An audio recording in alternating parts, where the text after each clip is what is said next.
नमस्कार दोस्तों, दूसरे चरण का भी चुनाव प्रचार खत्म हो चुका है। 20 जिलों की 122 सीटों में क्या होने जा रहा है? 20 जिलों की 122 सीटों पर वोट डलने जा रहे हैं। देखिए, पहले चरण की जो छप्पर फाड़ वोटिंग हुई उसने परिवर्तन के संकेत दिखाए, लेकिन अब आगे क्या होने जा रहा है? बिहार किधर जा रहा है? बिहार में पहले नंबर पर कौन होगा, दूसरे पर कौन होगा, तीसरे पर कौन होगा? तेजस्वी, बीजेपी या नीतीश में से कौन बाजी मारने वाला है? इन सबको समझेंगे। देखिए, ग्राउंड पर क्या हुआ दोस्तों, हमने आपको लगातार दिखाया कि बिहार के लोग क्या बोल रहे हैं, तमाम एनालिसिस करके दिखाए, कई विश्लेषण किए। लेकिन जब बात जनादेश की आ गई है, तब देश के वरिष्ठ पत्रकार क्या कुछ सोचते हैं, उनका अनुभव क्या है, उनका आकलन क्या है, वो आपको सुनना बेहद जरूरी है। क्योंकि वो जिस तरफ लेकर के जाएंगे बिहार में, समझ लीजिए लगभग होने तो वही वाला है। हमारे साथ हैं वरिष्ठ पत्रकार सरोज सिंह जी, जो बिहार की रग रग से वाकिफ हैं।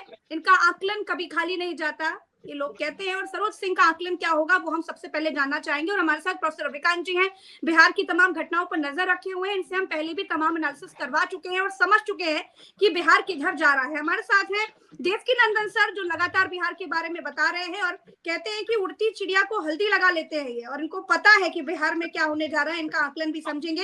बाकी चंद्रकांत जी और भरत जी को तो आप सब जानते हैं, उनके बारे में मैं क्या ही बताऊं। लेकिन सरोज सिंह सर से शुरुआत करेंगे। सरोज सर, आपको क्या लगता है, पहले चरण में छप्पर फाड़ वोटिंग हुई है, अब 20 जिलों की 122 सीटों पर क्या होने जा रहा है? एक चीज हम जो देख रहे हैं वो ये है कि बीजेपी का दूसरे चरण से पहले जो मोराल है वो बड़ा डाउन दिख रहा है। प्रधानमंत्री का आखिरी प्रचार के दिन कोई रैली नहीं, कोई रोड शो नहीं, कोई भाषण नहीं। ऐसा क्यों सर? इसे कैसे देख रहे हैं आप? इसकी वजह है, इसकी बड़ी वजह है कि जो पहले चरण की वोटिंग हुई बिहार में 121 सीटों पर, वहां से जो जमीन से फीडबैक मिला है पटना मुख्यालय में पार्टियों को, उसमें कहीं ना कहीं ये संकेत है कि भाजपा का परफॉर्मेंस बेहतर नहीं रहा। जो वोट पड़ा है उसमें Janata Dal United no doubt बहुत अच्छा उसने किया, जनता दल यूनाइटेड ने। और तेजस्वी यादव का लालटेन भी जला है बहुत बेहतर तरीके से। भाजपा को जो उम्मीद थी कि हम बेहतर करेंगे पहले फेज से ही, वो उम्मीद पर पूरा हुआ नहीं, उनका सपना टूटा है वहां पर। इसीलिए जो जिस मोराल की डाउन की आप बात कर रहे हैं, 24 घंटे पहले ही नरेंद्र मोदी मैदान छोड़कर भाग गए, दिल्ली चले गए, उनकी आज कोई रैली नहीं है। और भाजपा के जो लोग भी रैली कर रहे हैं, उनकी भीड़ और तेजस्वी यादव और महागठबंधन की भीड़, आप फुटेज देख सकते हैं, आपको अंतर साफ साफ दिखेगा। वहां जो हम नहीं कर रहे कि जो भीड़ है वो वोट में बदल जाएगी, लेकिन जो लोग आ रहे हैं उनका जो जुनून है, उनका जो उत्साह है, वो ये बतलाता है कि वो कमिटेड है वोट डालने के लिए। अब 11 को जब वोट होगा उस दिन पता चलेगा कितना कमिटेड थे और किसको उन्होंने वोट किया, क्या रुझान है। लेकिन हमको लगता है प्रज्ञा जी, जो पहले चरण का ट्रेंड सेट हुआ है, वही ट्रेंड सेकेंड फेज में भी कंटिन्यू करेगा। और बीजेपी ये कोशिश में है कि अपने तीसरे नंबर के पोजीशन को वो बरकरार रखे, जिसकी पूरी कोशिश वो सेकेंड फेज में करेगी। पहला और दूसरे में कड़ी लड़ाई है जनता दल यूनाइटेड और राष्ट्रीय जनता दल में कि बिहार विधानसभा में पहले नंबर की पार्टी कौन होगी, जनता दल यूनाइटेड होगी या राष्ट्रीय जनता दल होगी। और इन तमाम चीजों में सीमांचल की जो 24 सीटें हैं वो निर्णायक भूमिका निभाने वाली है। रविकांत सर, आपको क्या लग रहा है कि एक चीज पूछना चाहता हूँ।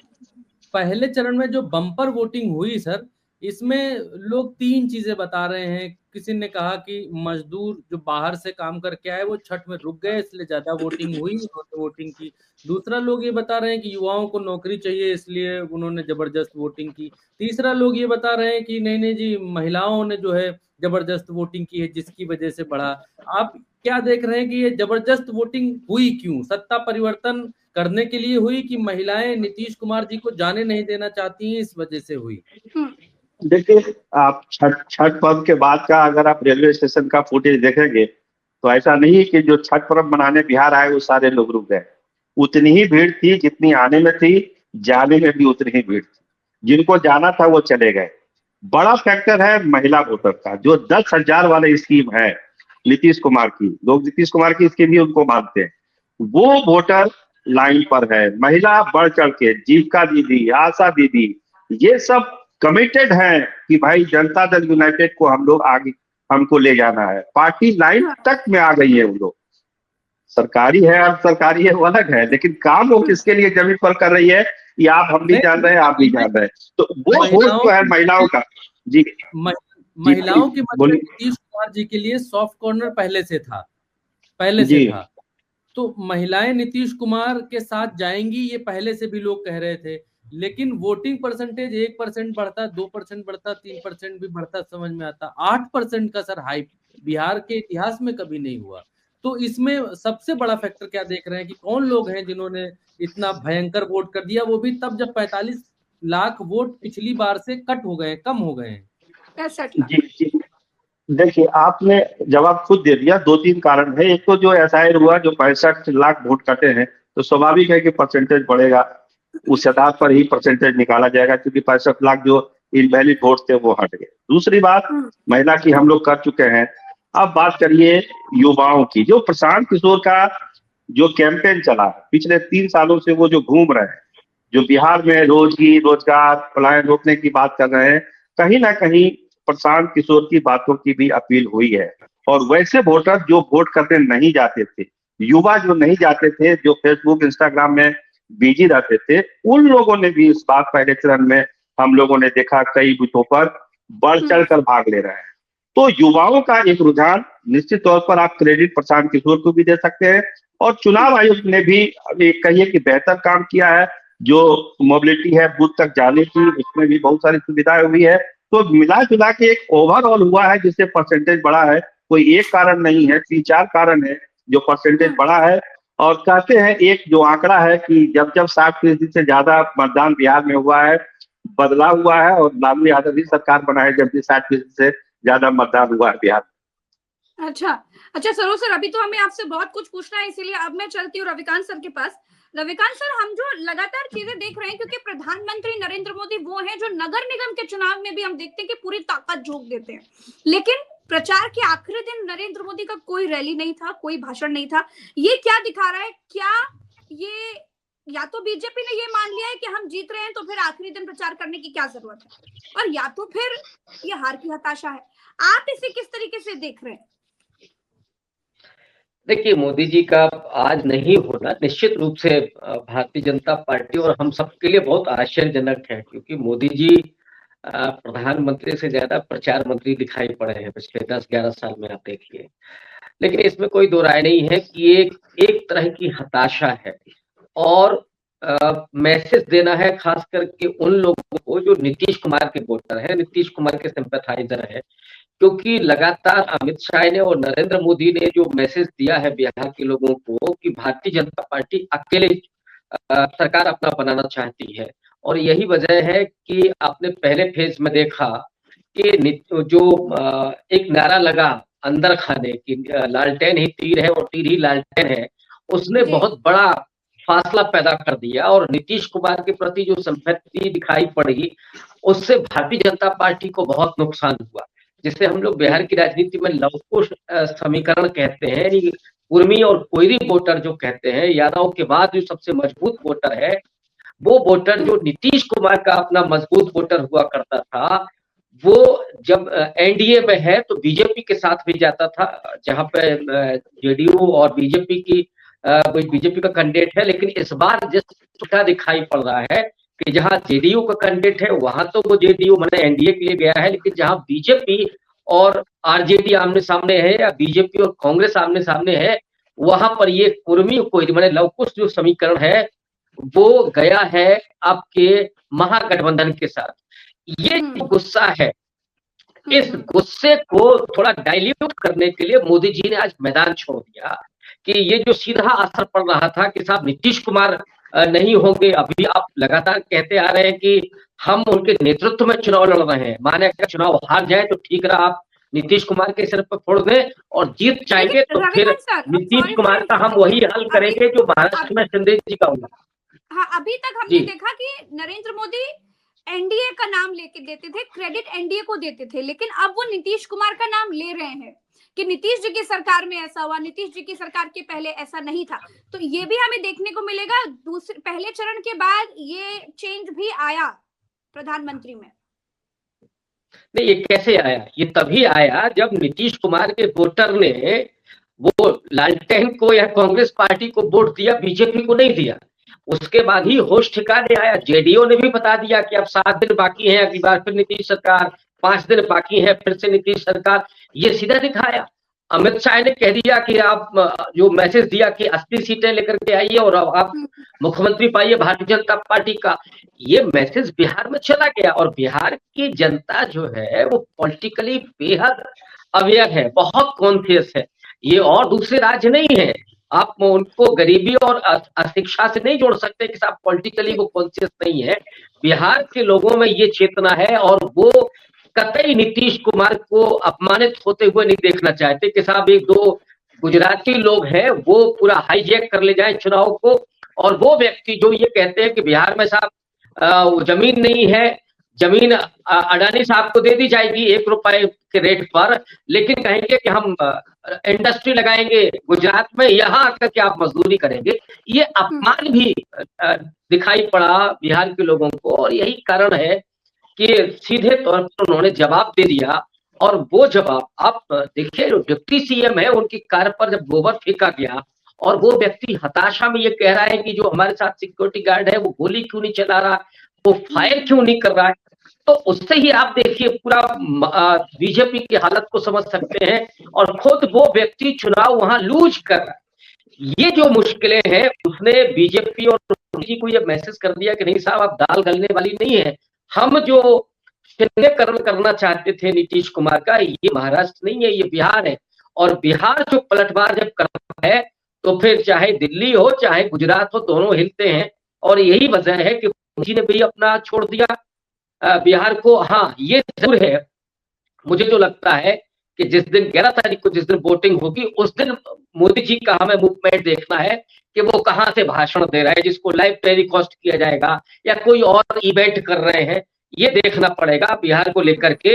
लेकिन जो कैंपेन भी हुआ है प्रज्ञा जी, मतलब हम लोगों को आश्चर्य नहीं होता है, दुख होता है, कई बार शर्म आती है कि प्रधानमंत्री की भाषा क्या है। सिक्सर, कट्टा, गोली, बंदूक और आज तो रंगदारी, इस तरह की भाषा। मुझे फिर याद आता है कि ये तो गॉडसे वाले लोग हैं, मोदी जी के हीरो तो गॉडसे हैं, वो गॉडसे जिसने 78 साल के बूढ़े राष्ट्रपिता को 3-3 गोलियां मारी, इनको और क्या याद आए। प्रज्ञा जी एक सवाल मैं शैलेश सर से लेना चाहता हूं, क्योंकि शैलेश सर नीतीश कुमार की टीम में भी एक वक्त काम कर चुके हैं और पत्रकारिता में बहुत लंबा अनुभव रहा है, बहुत लंबा। प्रज्ञा जी, जब हम लोग सीवियां न्यूज चैनलों में देते थे तो शैलेश सर न्यूज चैनलों को हेड कर रहे होते थे, तो और बिहार से भी हैं, बिहार से हैं भी, बिल्कुल बिहार की रग रग से वाकिफ है, नब्ज जानते हैं बिहार की। एक सवाल मैं बड़ा लोगों से पूछना चाहता हूँ, बिहार में भी मैंने बहुत सारे लोगों से पूछा कि जैसे नरेंद्र मोदी जी ने कहा कि उनकी वजह से बिहार के युवा रील बना ले रहे हैं और रील बनाकर जो है वो पैसा छाप ले रहे हैं। फिर जेपी नड्डा ने कल या परसों में इस बात को उन्होंने रिपीट किया कि यहाँ का युवा जो है वो यूट्यूबर बन गया है, ये भारतीय जनता पार्टी का जो है वो इतना बड़ा अपना मोबाइल चार्ज कराने के लिए। सुनिए एक बार, सुनिए, आपको याद है ना 12 रुपए देते थे ना अपना मोबाइल चार्ज कराने के लिए, ये अंधकार बिहार था। और आज मुझे खुशी होती है कि आज नौजवान गांव-गांव में यूट्यूबर बना हुआ है और यूट्यूब पर मगही में, मैथिली में, भोजपुरी में, अपनी भाषा में अपनी कमेंट्री करता है और यूट्यूब में चढ़ा देता है और उसके माध्यम से वो इन्फ्लुएंसर बनता है। इस तरीके की स्थिति बनी है। तो सर आपने इतना लंबा देखा बिहार को, तो नरेंद्र मोदी जी का क्रेडिट ये है कि उन्होंने वो रील बनवा दे रहे हैं। नड्डा जी उनसे आगे जाते हैं, कहते हैं रील नहीं, वो यूट्यूब पर नौजवान सब वीडियो चढ़ा दे रहा है, ये हम लोगों ने का करिश्मा है, हम लोगों ने करके दिखाया है।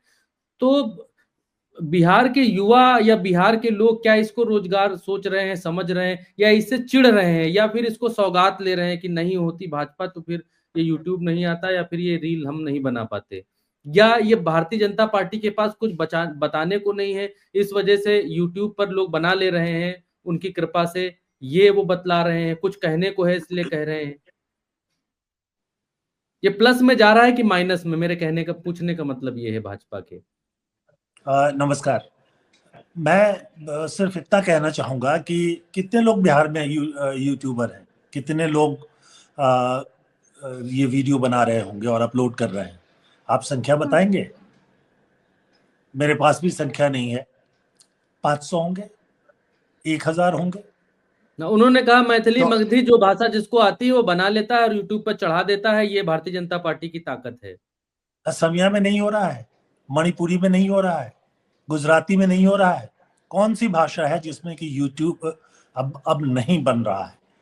इस तरह के वीडियो या रील जो है वो कहां पर नहीं बन रहा है?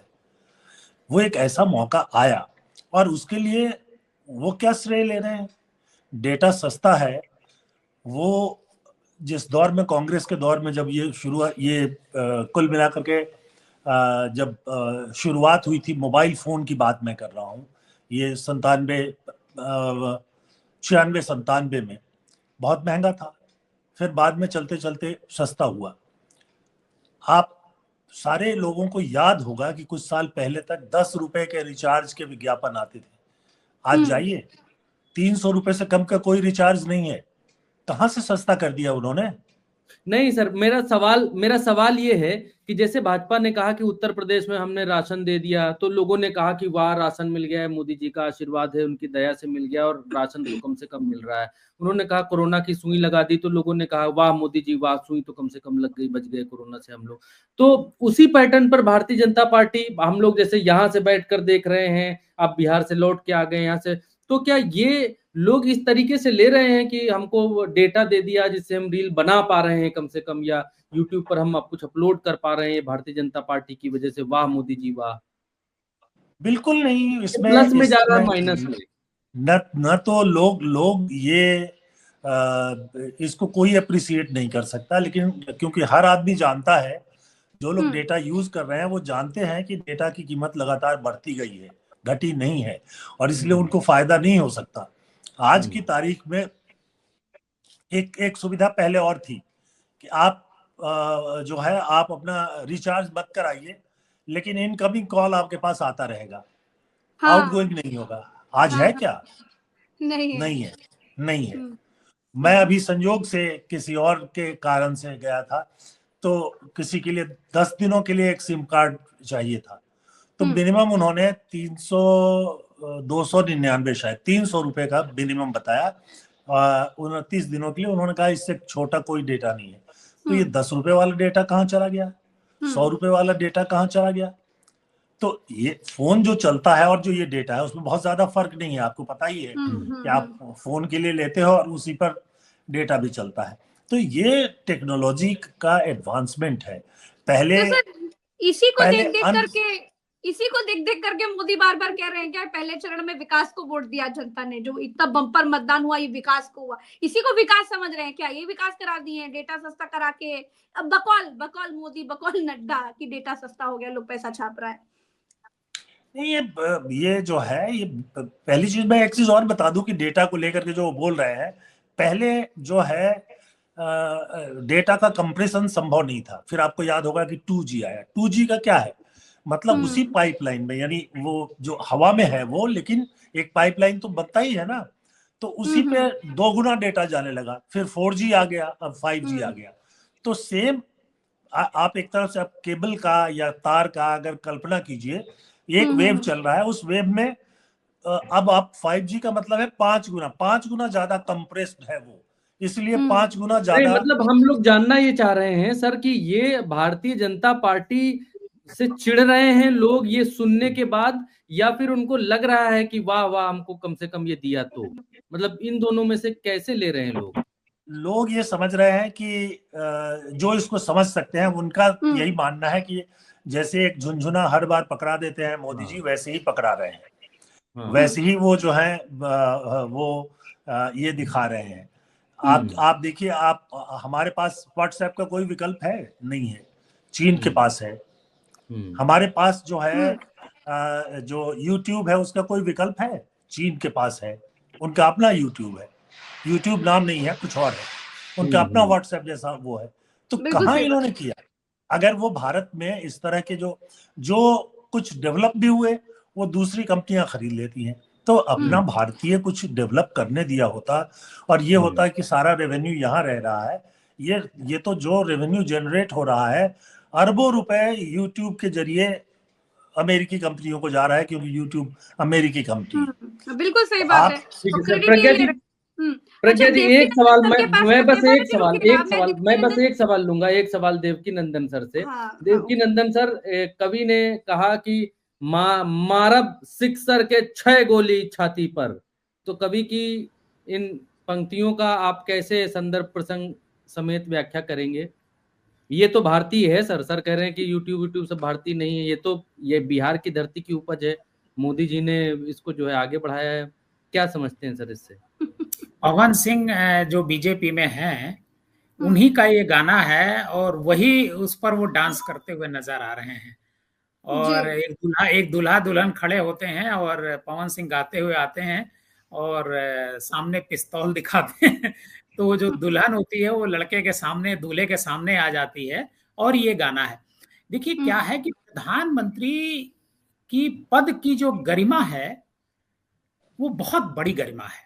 प्रधानमंत्री का पद जो है सबसे सर्वोच्च पद है। वैसे तो राष्ट्रपति का सबसे सर्वोच्च पद है, लेकिन प्रधानमंत्री का पद सबसे बड़ा पद है। मुझे याद नहीं है कि नरेंद्र मोदी से पहले जितने भी प्रधानमंत्री हुए, क्या वो स्टेट के इलेक्शन में जाया करते थे? अगर जाते थे तो कितने कैंपेन करते थे? इंदिरा गांधी तक जो है 1-2 कैंपेन करती थी पूरे स्टेट का इलेक्शन जब होता था।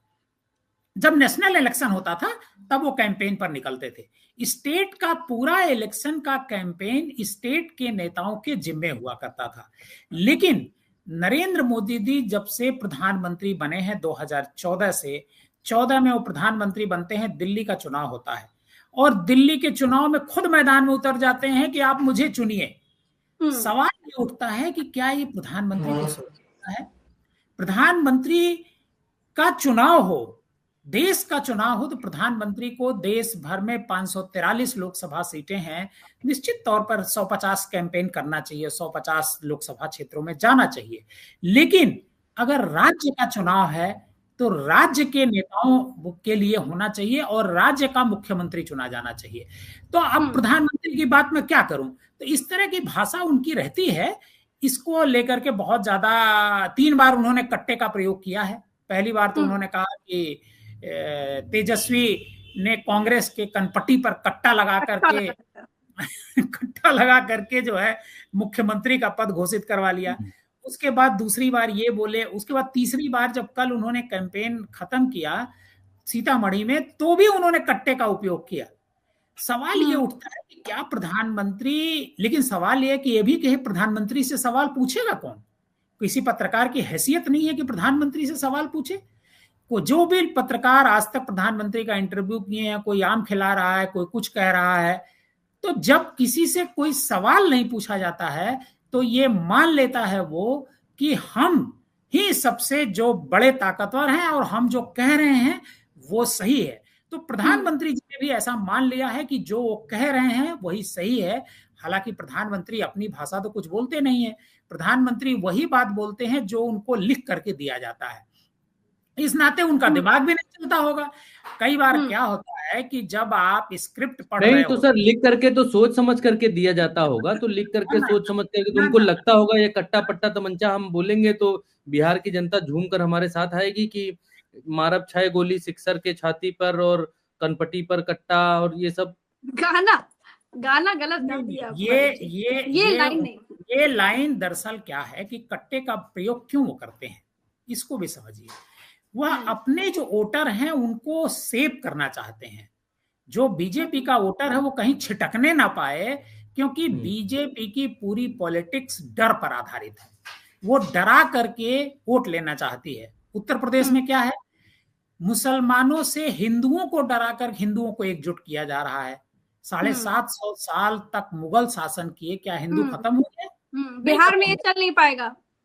ये बिहार में हिंदू मुसलमान चल नहीं पा रहा है। तो जब बिहार में हिंदू मुसलमान नहीं चल पा रहा है तो वो 20 साल पुरानी बातों को कर रहे हैं। 20 साल पहले देश का क्या हाल था? 20 साल पहले देश में हर जगह कट्टा चलता था, अपहरण होते थे, अपराध होते थे, मर्डर होते थे, सब कुछ होता था। उसकी चर्चा वो नहीं कर रहे हैं। बिहार में उससे भी पहले 15 जब लालू का राज था, उससे पहले भी बहुत सारी घटनाएं होती थी। क्या प्रधानमंत्री जी उसकी चर्चा करते हैं? नहीं करते हैं। क्यों नहीं करते हैं? क्योंकि वो जानते हैं कि लालू को हम कैसे डैमेज कर सकते हैं, तेजस्वी यादव को कैसे डैमेज कर सकते हैं। तेजस्वी के खिलाफ उनके पास बोलने के लिए कुछ नहीं है, क्योंकि तेजस्वी के खिलाफ न तो अभी तक कोई करप्शन का मामला है, न तो कोई लूट लपेट का मामला है। वो एक मामला जो उनके खिलाफ चल रहा है कि पैसे के बदले जमीन। आप सोचिए कि जब तेजस्वी 8 साल के रहे होंगे तब ये घटना घटी थी और तेजस्वी के खिलाफ मुकदमा चल रहा है। तो अब देश की एजेंसियों का यही हाल है। लेकिन प्रधानमंत्री को अपनी भाषा सुधारनी चाहिए। इस तरह की भाषा अगर वो बात करेंगे तो देश में मैसेज नहीं जाएगा। हालांकि उनके भक्त इसी में खुश हैं, उनको लगता है कि नहीं प्रधानमंत्री जी ने सबको ठीक कर दिया कट्टे की बात करके, तो अब हम लोग क्या कर सकते हैं। ये भी बहुत अजीब बात है कि हम प्रधानमंत्री की भाषा पर चर्चा कर रहे हैं सर, क्योंकि हम इससे पहले ही लोकसभा चुनाव में देख चुके हैं कि वो कैसे मंगलसूत्र, भैंस और न जाने क्या कुछ कह चुके हैं। तो वो वाला विश्वास तो पहले ही टूट चुका है कि प्रधानमंत्री जी ऐसा कुछ नहीं बोल सकते हैं। इतना विश्वास है, जब वो भाषण देते हैं और वो इस तरह की बातें करते हैं तो पता रहता है कि वो कुछ कह रहे हैं। और कहीं ना कहीं राहुल गांधी ने जो एक बात कही थी कि अब आप चुनाव के समय नरेंद्र मोदी को अगर चाहें तो उनकी नृत्य की कला का भी आप दर्शन कर सकते हैं, तो वो कहीं ना कहीं दिख भी रहा है कि प्रधानमंत्री चुनाव में बहुत ही ज्यादा चाहते हैं कि लोग उनकी ही तरफ आए, इसके लिए कुछ भी करेगा। अच्छा भरत जी, आप प्रधानमंत्री जी की भाषा पर इतना क्यों गौर कर रहे हैं, जबकि आप तो इस पर बताइए कि नीतीश कुमार से बड़ी दूरी बना लिए हैं। नीतीश कुमार खुद बड़ी दूरी बना लिए हैं चुनाव आते आते दूसरे चरण का। पहले चरण के बाद तो और एक साथ आना चाहिए था, संकेत जाता कि दोनों साथ में है, लेकिन यहाँ तो उनकी रैली में शामिल नहीं हो रहे हैं, मंच नहीं साझा कर रहे हैं नीतीश कुमार। ये क्या दिखा रहा है? क्या तेजस्वी के लिए गैप रखा जा रहा है क्या? जी प्रज्ञा जी, देखिए नीतीश कुमार दो चीजें चाहते थे। पहली चीज ये चाहते थे कि नरेंद्र मोदी जो कहते हैं कि कट्टा सटाकर कांग्रेस से उम्मीदवार घोषित करा लिया, तो नीतीश कुमार जी भी यही चाहते थे कि उनको भी भारतीय जनता पार्टी उम्मीदवार घोषित कर दे और खुलकर कह दे कि नीतीश कुमार ही मुख्यमंत्री होंगे बिहार के आने वाले समय में। आपको याद होगा पटना में जिस दिन नरेंद्र मोदी जी का रोड शो था, उस दिन नीतीश कुमार को एज अ कटसी वहां पर आना चाहिए था, लेकिन वो नहीं आए। उस दिन से ये बात और हो गई, आगे बढ़ गई। एक भी रैली, साझा रैली नहीं की। होना तो ये चाहिए था कि अगर भारतीय जनता पार्टी जीत के इतने एक रैली किया था प्रधानमंत्री के उसके बाद उसके बाद सर, उसके बाद रोड शो के बाद, नहीं, रोड शो के पहले किया था। हाँ, रोड शो के बाद कोई रैली नहीं की। तो होना तो ये चाहिए था प्रज्ञा जी कि आखिरी दिन नरेंद्र मोदी जी रैली करते, जिस दिन आप चर्चा कर रही हैं। मोदी जी रैली नहीं कर रहे हैं, एक दिन पहले ही वो मैदान से आउट हो चुके हैं। आज उनका कोई वो नहीं है। दूसरा ये कि नीतीश कुमार जी, मुझे ऐसा लगता है कि एक स्पेस मेंटेन करके रखना चाहते हैं भारतीय जनता पार्टी से, इसलिए क्योंकि अगर समय आए, परिस्थितियां आए और उस हिसाब की सीटें आए तो तेजस्वी यादव के साथ में या आरजेडी के साथ में जाने में उनको कोई परेशानी ना हो।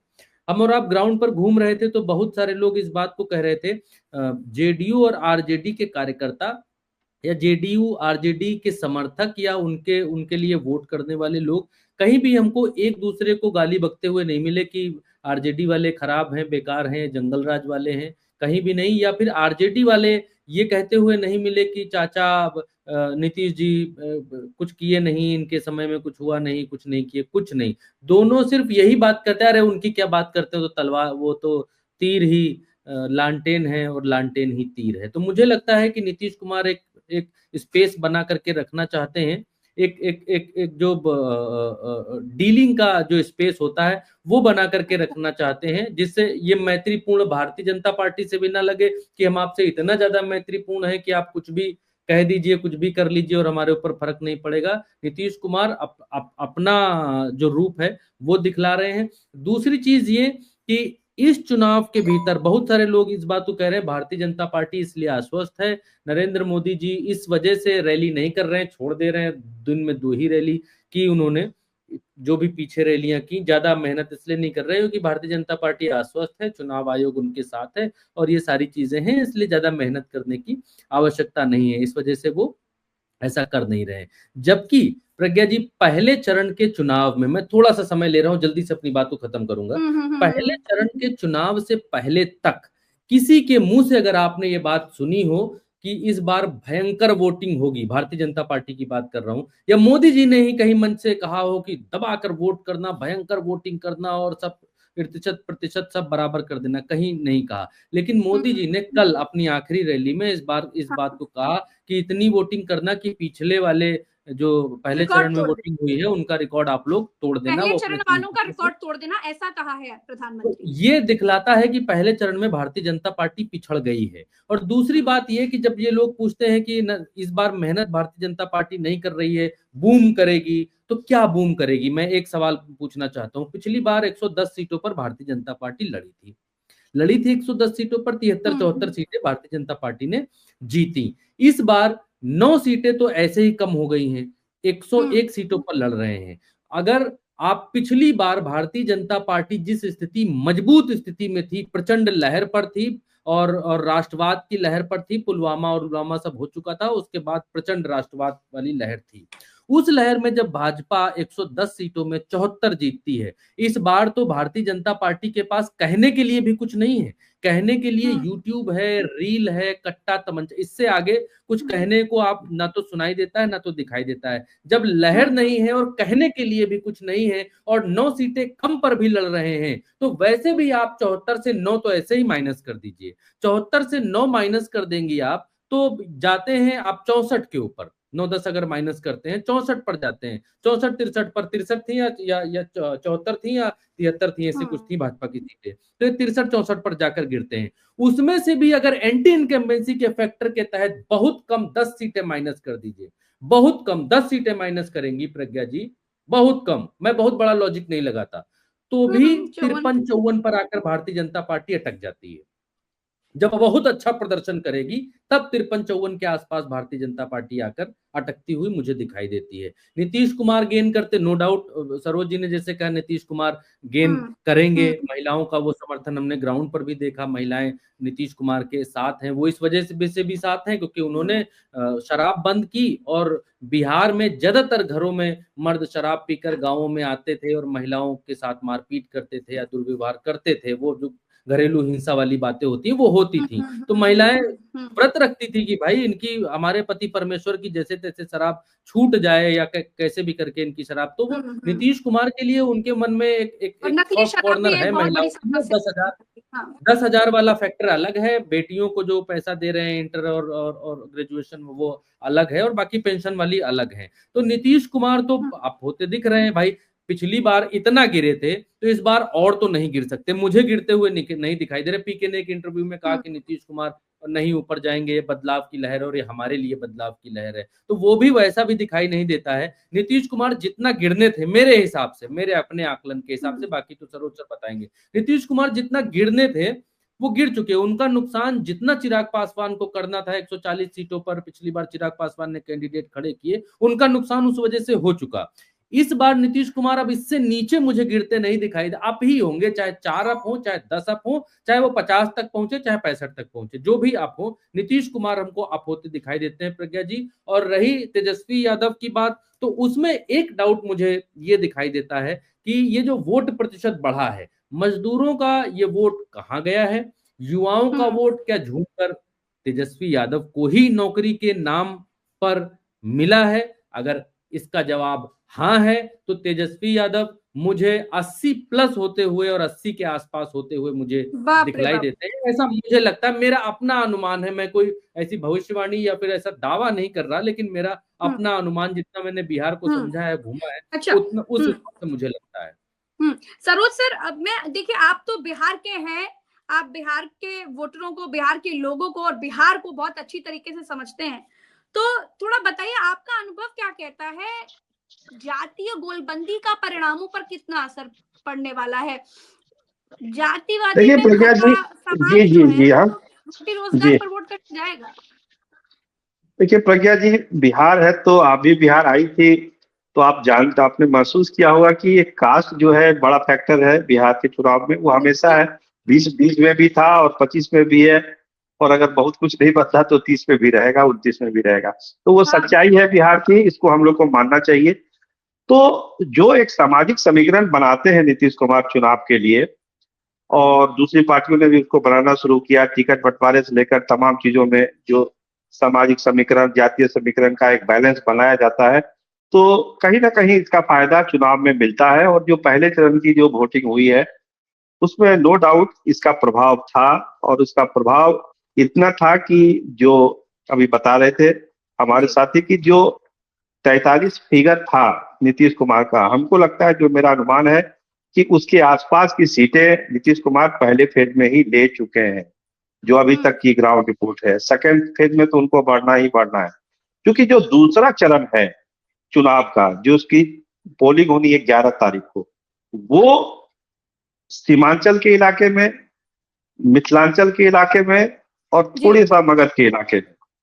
तो जब 2020 का चुनाव हुआ था उस समय भी इस सब चरण में बीजेपी ने अपने आप को रिकवर किया था, जनता दल यूनाइटेड ने रिकवर किया था, क्योंकि शाहबाद के इलाके में जो संकेत था कि आप बुरी तरीके से हार रहे, तो वो डैमेज कंट्रोल हो गया था। लेकिन वो परिस्थितियां 25 में नहीं है। 25 की परिस्थितियां कुछ अलग है। देखिए, अगर एक छोटा सा उदाहरण अगर हम केवल सीमांचल का ही लेके चले, सीमांचल में क्या हुआ था? सीमांचल में पिछले बार 12 सीटें एनडीए ने जीती, 7 सीटें महागठबंधन के खाते में आई थी, एआईएम 5 सीट जीत गया था। लेकिन इस बार क्या है, अभी जो शुरुआती जो हम लोग को फीडबैक मिल रहा है पटना में बैठ के, हमको लगता है कि वो फिगर बदल जाए। अब जो है महागठबंधन 12 सीटों पर जो 4 सीटें हैं, जैसे कि धमदाहा है, अमौर है, पूर्णिया है, रुपौली है, कोचा धामन है, ये 5-6 सीटें महागठबंधन गेन कर रही। तो जो 7 का उसका फिगर था वो 12-13 तक जाएगा, और जो सीमांचल में 12 सीटें एनडीए जीती वो पीछे जाएगी, यानी वो 7 सब पर उतर जाएगी। और एआईएमआईएम की जो आप धमक 2020 में देख रही थी, हालांकि ओबीसी साहब बहुत मेहनत कर रहे हैं सीमांचल में, लेकिन हमको लगता है कि एआईएमआईएम को भी चुनाव में झटका लगेगा और वो 2 से 3 सीट जीत जाए तो अच्छी बात है। और सबसे बड़ी बात समझिए प्रज्ञा जी, जो खबरें आ रही है सीमांचल से, अमौर से जो उनके हेड है अख्तरुल ईमान साहब, उनकी स्थिति बहुत खराब है इस बार। जो जिनके बारे में कहा जाता था वो जीत जाएंगे, अमौर से वो पीछे चल रहे हैं, मतलब उनकी स्थिति अच्छी नहीं है। बाकी 11 को जब वोट होगा तो होगा। उसी तरह आप मधुबनी में, जहां 10 सीटों पर चुनाव होना है, मधुबनी में यही स्थिति है। मधुबनी में आपको नो डाउट कि पिछले चुनाव में उन लोगों ने ये किया था, रिगेन कर लिया था, लेकिन अभी खबरें क्या आ रही है, बाबूबरी की सीट है, मधुबनी की सीट है, बिस्फी की सीट है, वहां पे आरजेडी अच्छा कर रही है। बाबूबरी में, मधुबनी में तो देखिए एकदम सीधा फाइट है सबीर महासेठ में और माधवानंद में, जो उपेंद्र कुशवाहा के कैंडिडेट है। बिस्फी में देखिए जनसुराज का एक कैंडिडेट है संजय मिश्रा। अगर वो 5000 वोट भी अगर ले आया संजय मिश्रा, तो समझिए कि हरिभूषण सिंह ठाकुर बचौल जी हैं जो बीजेपी के कैंडिडेट है, तो गिरिराज सिंह के फोटो कॉपी है, वो चुनाव हार सकते हैं, और आसिफ मोहम्मद जो आरजेडी के हैं वो चुनाव जीत सकते हैं। तो मिथिलांचल में भी जो है महागठबंधन ऐसा नहीं कि एकदम पीछे हो जाएगा 2020 के तरह, वहां भी उसको कई सीटों पर बढ़त है। हाँ, ये जरूर है कि राजनगर की सीट बीजेपी आगे चल रही है, झंझारपुर में नीतीश मिश्रा की अच्छी स्थिति है, फुलपरास में क्लोज फाइट है, हरलाखी में क्लोज फाइट है। लेकिन जो सीटें हैं 10 सीटों पर जो चुनाव हो रहा है, तो वो जो 8-2 का फिगर था पिछले चुनाव में, वो फिगर बदलेगा, हो सकता है कि आधा आधा हो जाए। तो कहीं से भी बहुत बढ़त बीजेपी को नहीं दिख रही है दूसरे चरण में भी। इसीलिए अभी भाई साहब ने जो एक आंकड़ा दिया अभी बीजेपी की सीटों का, हमारा भी अनुमान है कि बीजेपी की सीट जो है वो 45-50 के आसपास ही इस बार रहेगी, उससे ज्यादा बीजेपी इस चुनाव में नहीं जा रही। प्रज्ञा जी।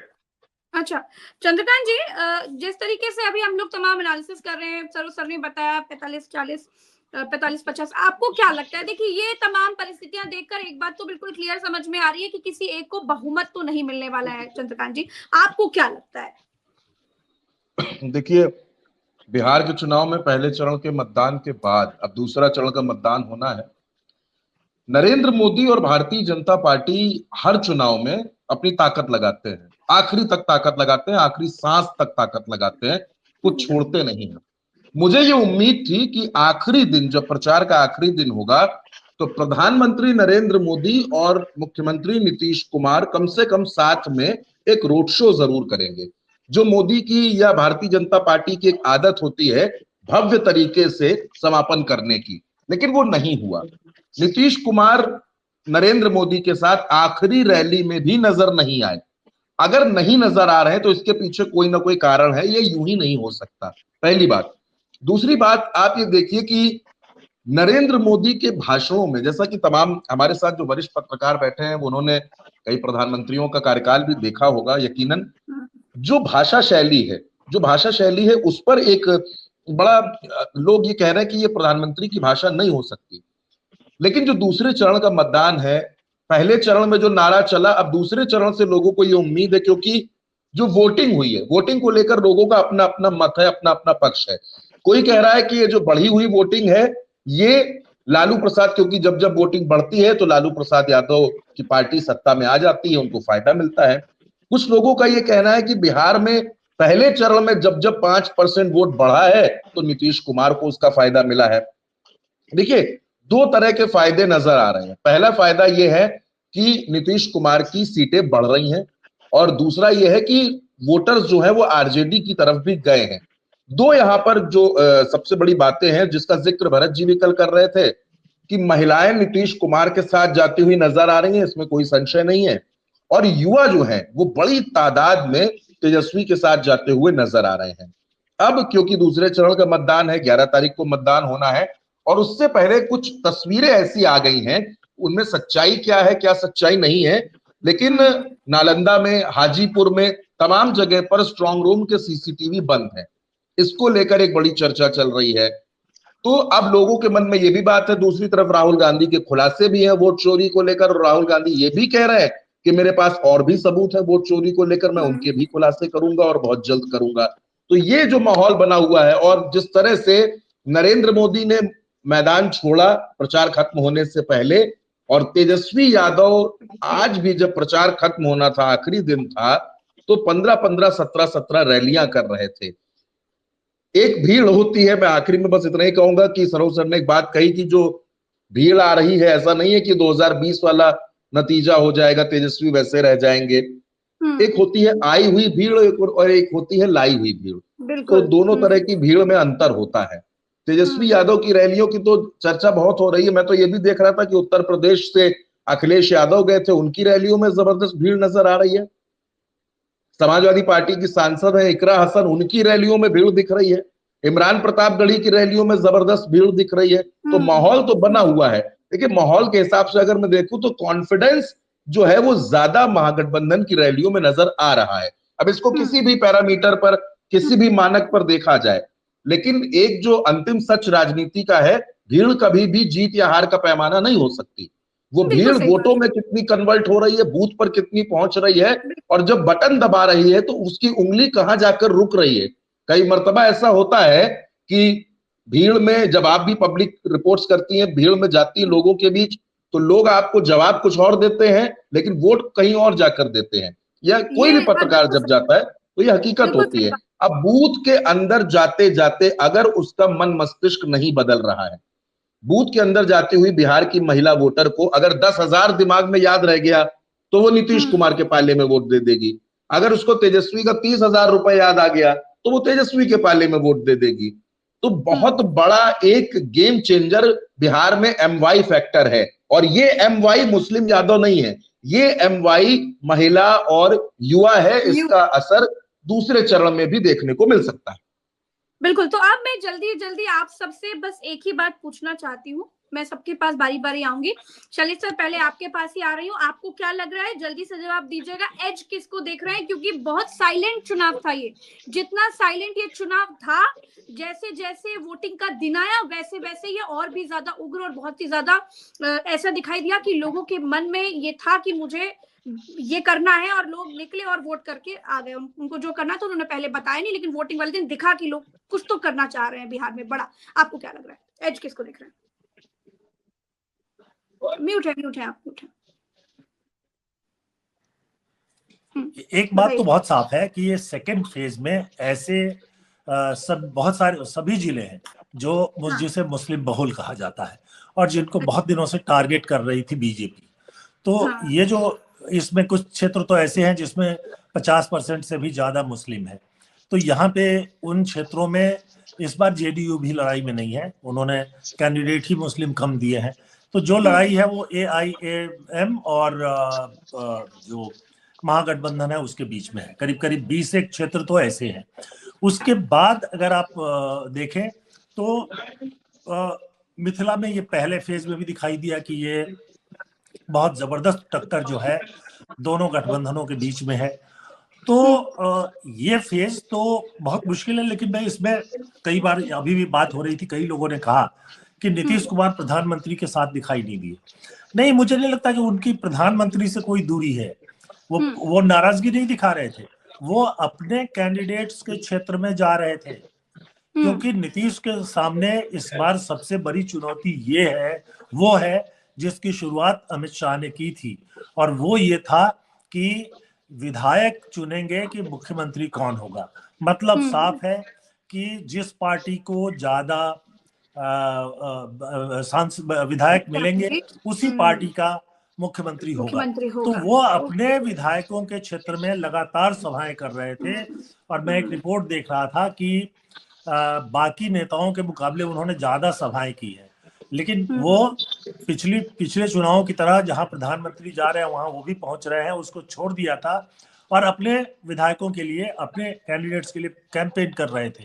तो ये तो बहुत साफ है कि इस बार तो ये कैसा गठबंधन हुआ कि आप गठबंधन का धर्म ही नहीं निभा रहे हैं। आप अपने घटक दल के जो मुखिया हैं, आपके यहाँ प्रधानमंत्री आए हुए हैं, आप वहीं नहीं पहुंच रहे हैं और आप अपना घर बचा रहे हैं। तो वो ये उनके सामने था, वो ये इस बार इस बात को निश्चित करना चाहते थे कि जेडीयू के विधायकों की संख्या बढ़े और बीजेपी से भी ज्यादा हो, ताकि मुख्यमंत्री बने या नहीं बने ये फैसला वो कर सके। अभी जो स्थिति है, अगर जेडीयू की संख्या भाजपा तैयारी कर रही थी नीतीश को किनारे लगाने की, अब नीतीश कुमार पूरी प्लानिंग के साथ आ गए हैं कि हमको क्या लगाओगे तुम किनारे, हमारे पास कम रास्ते हैं क्या, हम भी चाणक्य हैं। बिल्कुल, कैंपेन में ये पूरा दिखाई दिया, और महिलाओं की भी जो सहानुभूति थी वो नीतीश के लिए ज्यादा थी, बाकी लोगों की भी, जो लोग इस गठबंधन के साथ हैं तो नीतीश के लिए ज्यादा है, और उसी तरह की भावना जो है वो बीजेपी के लिए नहीं है। तो ये तो बहुत साफ दिखाई दे रहा था, इसमें कोई लाग लपेट की बात ही नहीं है। और इसलिए ये जो सेकेंड राउंड है, हालांकि पिछली बार सेकेंड राउंड में भी इनकी स्थिति ठीक ठाक थी, एनडीए की भी, लेकिन मुझे लगता है कि इस बार जो तेजस्वी है और जो महागठबंधन है वो ज्यादा बेहतर करेगा सेकेंड राउंड में। अच्छा रविकांत सर, आपको क्या लगता है, भाई पहले चरण वालों का रिकॉर्ड तोड़ देना है, ये बात नरेंद्र मोदी ने खुलकर कह दी है, आपको क्या लग रहा है रिकॉर्ड टूट जाएगा? देखिए, रिकॉर्ड में, और आपने जो सवाल अभी किया था कि किसको एज रहेगा, मुझे लगता है कि एज तो चाहे आप वोट परसेंटेज देख लें या जो वोटिंग के हिसाब से देख लें, हार जीत के हिसाब से देख लें, वो निश्चित रूप से महागठबंधन को है। लेकिन इसमें प्लस माइनस में चुनाव आयोग की भूमिका को जोड़ना चाहता हूँ कि चुनाव आयोग क्या कर रहा है और किस तरह से वो, जैसे अभी तो सीसीटीवी की बात आई है, इसके अलावा कितना फर्जी वोटर वहां पे है। हाँ, ये चीज एक जरूर हुई है, तो उत्तर प्रदेश में 22 के चुनाव में या इधर जो जो और उपचुनाव हुए उसमें जो देखने को मिली थी वो नहीं हो पाई है। खास करके राहुल गांधी जी ने जो कैंपेन किया एसआईआर के खिलाफ, या उसके बाद जो 3 खुलासे किए, उसमें प्रशासन थोड़ा सा दबाव में आया, और तेजस्वी यादव ने भी इस बात का खुलासा कर दिया था कि हमें मालूम है कि कौन कौन से अधिकारी किसके संपर्क में हैं। कल पवन खेड़ा ने इस बात को कहा कि अमित शाह आकर के होटल में किस किस को बुला करके मिल रहे हैं, सीसीटीवी को आप उसको कवर करके मिल रहे हैं, तो किससे बात कर रहे हैं, क्या बात कर रहे हैं। तो ये जो चीजें हुई हैं उससे प्रशासन उतना खुल करके खेल नहीं कर पाया। लाठीचार्ज की कहीं खबर नहीं आई है। देखिए, जो पैटर्न है वोट चोरी के, वो मैं तो बहुत पहले से इस बात को कहता रहा हूं कि धिक्कार हो ऐसे प्रशासन पर, सत्ता के दलाल बैठे हैं। हाँ, डेफिनेटली। आप डिप्टी सीएम की बयानबाजी देख लीजिए। होता क्या है, मैं अभी जो चुनाव होने जा रहा है उसके सेकेंड फेज के लिए भी बता दूं कि जहां पर विपक्ष का वोटर ज्यादा होता है, वहां अक्सर ईवीएम स्लो हो जाती है। ईवीएम स्लो होगी, लोग ज्यादा लाइन में लगे होंगे, फिर पुलिस एक काम करती है, उन पर लाठीचार्ज करती है। लाठीचार्ज के बाद आधे वोटर घर चले जाते हैं, तो ऑब्वियस है कि वोट कम पड़ते हैं। ये बिहार में देखने को नहीं मिला है और मुझे लगता है कि ये एक बड़ा गेम चेंजर साबित हो सकता है। एज निश्चित रूप से महागठबंधन को है और बड़े पैमाने पर है, इसलिए लेकिन मैं इसमें प्लस माइनस चुनाव आयोग की भूमिका को भी जोड़ के रखना चाहता हूं कि चुनाव आयोग क्या कर रहा है, इस पर भी नजर रहनी चाहिए। ओके, देवकीनंदन सर जल्दी से बता दीजिए कम शब्दों में, एज किसको देख रहे हैं आप? 2020 में 0.34% वोट का डिफरेंस था महागठबंधन और एनडीए के बीच में, जो करीब 1 लाख वोट के आसपास बैठता था, जो पोलिंग वोट हुआ था। अगर और पिछली बार जो सिचुएशन थी उसमें करीब 4 से 5% ऐसा मेरा मानना था कि जो मुस्लिम वोटर थे वो जेडीयू को वोट किए थे, लेकिन इस बार वो 4 से 5% जो मुस्लिम वोटर था वो वोट जेडीयू को नहीं किया है, क्योंकि जेडीयू से वो जो वक्फ कानून था उसमें जेडीयू का जो रुख था बीजेपी के फेवर में था, इसकी वजह से मुसलमान वहां का बहुत नाराज था और उसने वोट नहीं किया था। तो 0.34% का वोट पिछली बार का डिफरेंस था और इस बार 4 से 5% वोट अगर मैं मानता हूं कि मुसलमानों ने नहीं किया, तो तेजस्वी का एज करीब 3-3.5% का वैसे ही हो जाता है वोट का, और अगर 3-3.5% का वोट का एज होता है तो ये सीट 125 से ऊपर जाती है तेजस्वी की तरफ। दूसरी बात ये है कि ये जो वोट बढ़ा है, जिसकी बात लोग कर रहे हैं कि 8.5% वोट बढ़ा है, इसकी मैं मानता हूं कि जो करीब 45 लाख वोट कटा है उस परिप्रेक्ष्य में अगर हम परसेंटेज को डाउन करते हैं तो करीब 4% डाउन हो जाएगा। मतलब 4% उसमें वोट हम कट कर देते हैं तो भी 4.5% वोट बढ़ा है। 4.5% वोट किसी सत्ता को बनाए रखने के लिए नहीं बढ़ सकता है, वो भी वो सत्ता जो 20 साल से सत्ता में हो। 20 साल से अगर कोई सरकार चलती है तो कैसे उसको वोट बढ़ाने के लिए, मतलब उसको बनाए रखने के लिए कोई उत्साह बढ़ेगा।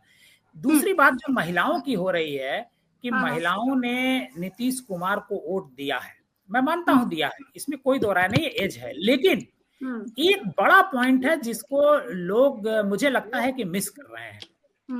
मिसिंग ये है कि जो यूथ है उसको रोजगार देने का वादा तेजस्वी यादव ने किया है। 2020 में भी उन्होंने वादा किया था, उनकी सरकार नहीं बन पाई, लेकिन वो 17 महीने के लिए जब वो उप मुख्यमंत्री बनते हैं तो वादा वो पूरा करते हैं, करीब 4.5-5 लाख लोगों को नौकरी देते हैं। मतलब पब्लिक के भीतर ये भरोसा पैदा हुआ कि ये बंदा नौकरी दे रहा है और दे सकता है। तो ये जो है, मान लीजिए कि किसी का बेटा नौकरी के लिए परेशान हो, उसकी माँ अगर 10,000 रुपए पाई भी होगी जो ये नीतीश कुमार जी की तरफ से भेजा गया वन टाइम, तो क्या वो बेटे की तरफ जाएगी या माँ नीतीश कुमार को वोट देगी? ये जितने पैनल में बैठे हुए लोग हैं ये बताएं। धर्म संकट में डाल दिया आपने माँ को। बिल्कुल सही बात, बिल्कुल सही बात, बिल्कुल सही बात। कोई माँ 10%, 10,000 रुपए एक बार पा करके अपने वोट नीतीश कुमार को नहीं देगी, वो अपने बेटे के भविष्य के लिए वोट देगी। बिल्कुल सही बात अगर तो ये जो मुझे ऐसा लगता है कि ये जो वोट परसेंटेज बढ़ा है ये इस वजह से बढ़ा है क्योंकि लोगों में एक उत्साह है और लोगों की एक अपेक्षा है, उम्मीद है कि अगर ये बंदा आ गया तो हो सकता है हमको नौकरी मिल जाए। इस वजह से उसके सरोज सर जल्दी से बताएं एज किसको देख रहे हैं आप? और एक सवाल का और जवाब दीजिएगा सरोज सर। एक मेरा छोटा सा भी सवाल है क्योंकि लास्ट वक्ता आप ही हैं। एक छोटा सा ये सवाल है कि क्या जेडीयू को तोड़ देना इतना आसान है अगर कुछ ऊंच नीच होती है बाद में? इसका भी जवाब दीजिएगा लास्ट में। देखिए, हाँ सही बात बोले कि देखिए, एक तो सर ने जो कह रहे थे अभी थोड़ी देर पहले, उनका पूरा सम्मान है, लेकिन हम ये जो हमारी समझ है वो ये है कि नीतीश कुमार और अमित शाह और नरेंद्र मोदी के बीच दूरी लगातार बढ़ रही है और नीतीश कुमार इसको इशारों में कुछ कहीं नहीं जाके, रोड शो में नहीं जाके, पटना में रहते हुए वो रोड शो में नहीं गए, ददन सिंह वहां पर चले गए। तो एक मैसेज उन्होंने साफ साफ दिया कि हम आपसे नाराज हैं। आपने हमको सीएम का फेस घोषित नहीं किया, आपने पटना यूनिवर्सिटी को सेंट्रल यूनिवर्सिटी का दर्जा नहीं दिया, हम अर्ली इलेक्शन चाहते थे, आपने अर्ली इलेक्शन नहीं कराया। मतलब हमारी कोई बात आप मान ही नहीं रहे, हमारी दूरी है। दूसरे हमारे पार्टी को आप तोड़ना चाहते हैं, तो ये हम कैसे बर्दाश्त करेंगे। इसलिए जो नारा जो चला है, तीर ही लालटेन और लालटेन ही तीर, इसका बड़ा इफेक्ट पड़ा है, इसमें दो मत नहीं है। दूसरा, जब एज की बात आप करते हैं, तो जो हमारी समझ है इस चुनाव को लेकर, हमको लगता है कि कोई गठबंधन है नहीं, ना महागठबंधन है ना एनडीए है, क्योंकि सब जगह फ्रेंडली फाइट हो रहा है। अलग अलग पार्टी का आप ये जरूर समझ सकते हैं कि कौन आगे है कौन पीछे है, क्योंकि महागठबंधन के तौर पर गठबंधन धर्म कोई नहीं निभा रहा है, ना महागठबंधन में ना एनडीए में। सब अपने अपने हिसाब से इस चुनाव को लड़ रहे हैं, ये समझिए प्रज्ञा जी। इसीलिए जब भी हम बात करते हैं तो हम ये कहते हैं कि जनता दल यूनाइटेड का एज है पहले चरण में, आरजेडी का एज है पहले चरण में, बीजेपी नीचे गई है, चिराग लगभग बूझ चुका है। 13 सीट में एक आध सीट आ जाए उनको तो बड़ी बात है। दूसरे फेज में तो स्थिति समझिए कि एक गोविंदगंज की सीट है जहां से चिराग जल सकता है, बाकी और चिराग जलना नहीं है।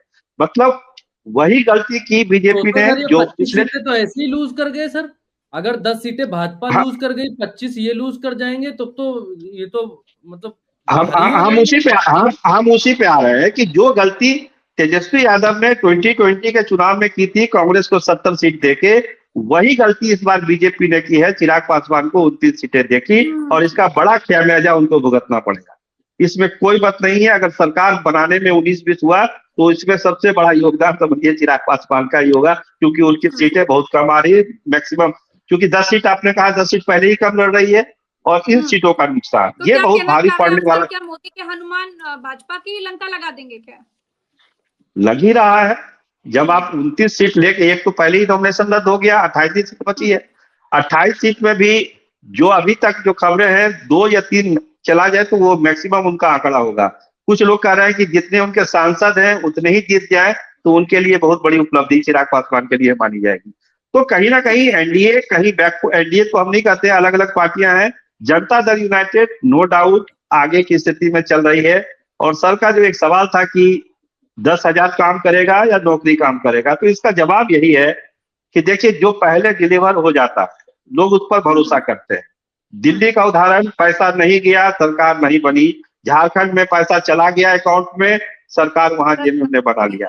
एक बार जब महिलाओं के हाथ, हाँ यहाँ चला गया प्रज्ञा जी, महिलाओं के हाथ में जब पैसा आ जाता है ना, तो अपने बच्चों को वो लोग कन्विंस कर लेती कि बेटा घबराओ मत, सब अच्छा ही होगा। नौकरी कब मिलेगा नहीं मिलेगा वो तो बात की चीज है, लेकिन पैसा चूंकि चला गया है अकाउंट में तो वो असर कर रहा है। तीर चल रहा है, लालटेन जल रहा है, चिराग बुझ रहा है और कमल मुरझा रहा है। अभी तक के संकेत प्रज्ञा जी, जो हमारा समझ और अनुभव है, वो यही कहता है। कुछ लोग तो ये भी कह रहे हैं कि वो नीतीश कुमार है, वो तीर से भी लालटेन जला सकते हैं।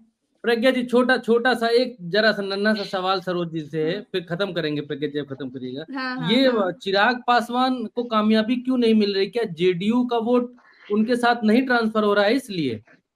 जी आप सही डायरेक्शन में बोल रहे हैं कि जो 2020 की पीड़ा है, जहां पे बीजेपी और लोजपा ने मिलकर 43 सीटों पर उनको सिमेट दिया, वो पीड़ा 5 साल से नीतीश कुमार के दिल में है। और उनके कोर वोटर में, जो कुर्मी समुदाय है उनका, उनमें ये पीड़ा है कि इस शख्स ने हमको तीसरे नंबर की पार्टी बिहार में बना दिया। Nitish Kumar no doubt number 1 नेता है पूरे देश भर में, जितना उनका अनुभव है और काम की उनकी प्रक्रिया है, लेकिन पार्टी के स्तर पर तो 3 नंबर की पार्टी हो गई बिहार में। और ये पीड़ा तो सालती है जनता दल यूनाइटेड के लोगों को और नीतीश कुमार को भी सालती है। तो ये पीड़ा खत्म नहीं हुई है। अगर नारा लग रहा है तीर ही लालटेन और लालटेन ही तीर, तो वो पीड़ा है। और पहले चरण में हम आपको बता दें ऐसी बहुत सारी सीटें हैं जहां पे जनता दल यूनाइटेड के लोगों ने चिराग पासवान के और बीजेपी की भी बहुत सीटों पर वोट नहीं किया। बीजेपी के सीटों पर इसलिए नहीं किया कि उनको लगता है कि अगर सीटें आ गई ज्यादा तो फिर नीतीश कुमार को ये लोग इग्नोर कर देंगे, हटा देंगे, महत्व ही नहीं देंगे। इसलिए बीजेपी को भी लिमिट में रखो और चिराग को तो सर बुझा ही दो, तभी नीतीश कुमार का कल्याण है। क्योंकि बिहार की नंबर 1 की कुर्सी पर जो उनका वोट बैंक है वो नीतीश के अलावा किसी को देखने के लिए तैयार नहीं है प्रज्ञा। बिल्कुल सही बात है। चलिए बहुत बहुत शुक्रिया सर, आप सबने समय दिया। सर आपका बहुत बहुत शुक्रिया। रविकांत सर हमारे साथ जुड़े थे। शैलेश सर आपका बहुत बहुत शुक्रिया। भरत जी, चंद्रकांत जी, आप सभी का बहुत बहुत शुक्रिया। और तमाम दर्शकों का जो हमारे साथ लगातार जुड़े रहे, आप सभी का बहुत बहुत शुक्रिया। तो दूसरे चरण का प्रचार खत्म हो चुका है। 20 जिलों की 122 सीटों पर क्या होने जा रहा है उस पर चर्चा कर रहे थे और सीधा सीधा अनुमान लगाने की कोशिश कर रहे थे कि किसका पलड़ा भारी रहेगा। हमारे साथ ऐसे ही जुड़े रहे। चैनल को सब्सक्राइब कीजिए, वीडियो को शेयर कीजिए और अपनी राय हमें कॉमेंट में बताइए। नमस्कार, जय हिंद, जय बिहार।